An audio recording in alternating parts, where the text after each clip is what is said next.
தேவனுடைய பாராட்டை பெற ஒரே வழி, இந்த வழியை பின்பற்றுவோமா? சங்கீதம் 103:20. கர்த்தருடைய வார்த்தையை கேட்டு அவருடைய வசனத்தின்படி செய்கிற பலத்த சௌரியவான்களாகிய அவருடைய தூதர்களே, அவரை ஸ்தோத்தரியுங்கள்.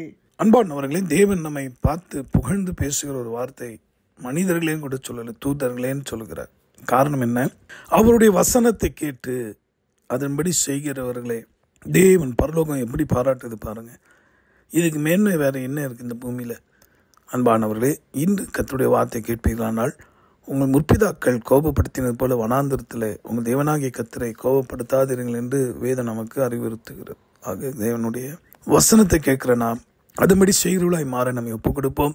நிச்சயமாக இந்த வேத வாக்கியத்தபடி கர்த்தர் நம்மை வாழ்த்தவும், தேவனுடைய தூதர்கள் எப்படி பயன்பட்டு கொண்டிருக்கிறார்களோ அதே போல நீங்களும் உங்கள் வாழ்க்கையின் எதிர்காலத்தில் எல்லா வகையிலும் தேசத்துக்காய் பிறருக்காய் நீங்கள் பயன்படக்கூடிய பாத்திரமாய், பிரயோஜனப்படுத்தப்படக்கூடிய பாத்திரமாய், பிறருக்கு ஒரு ஆசீர்வாதமான பாத்திரமாய் நீங்கள் மாறுவீர்கள் என்பது சந்தேகம் இல்லை. இந்த ஒப்பற்ற ஆசீர்வாதத்தை பெற்றிட அந்த தேவாதி தேவனை நோக்கி பார்ப்போமா? அன்புள்ள ஆண்டவரே, அன்னைக்கு ஸ்தேவனுடைய முகம் தேவ தூதனுடைய முகத்தை போல பிரகாசித்ததாக அப்போஸ்தலரை வாசிக்கிறோம்ப்பா. இன்றும் கூட இந்த வார்த்தை கேட்டு அதன்படி நான் இனி வசனத்தின்படி நடப்பேன் என்று பலத்த சௌரியவான்கள் என்று நீ பாராட்டப்படுகிற அந்த மனிதர்களாக ஒவ்வொரு நீ மாற்றுவதற்கு நன்றி. அவர் முகம் பிரகாசிக்கட்டும்.